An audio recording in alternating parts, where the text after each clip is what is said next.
Okay, so I'm in the attic of this house, and I did a video not too long ago with the sheathing was just totally saturated um, from condensate, and some people said, well, maybe it's from the bathroom fan venting, and maybe some other stuff.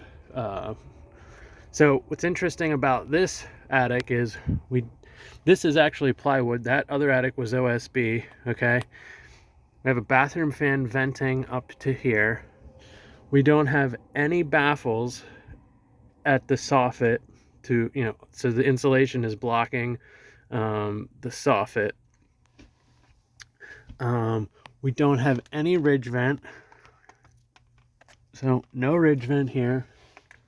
Okay, we do have a fan, okay, but this fan is not working. I turned the thermostat up and it did not come on.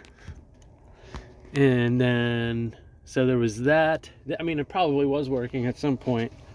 But basically just a power vent and a gable vent on either side. And this is dry up here, even with the bathroom fan venting up here. So, yeah, it's just interesting. You'd think that this would have similar issues, but it doesn't.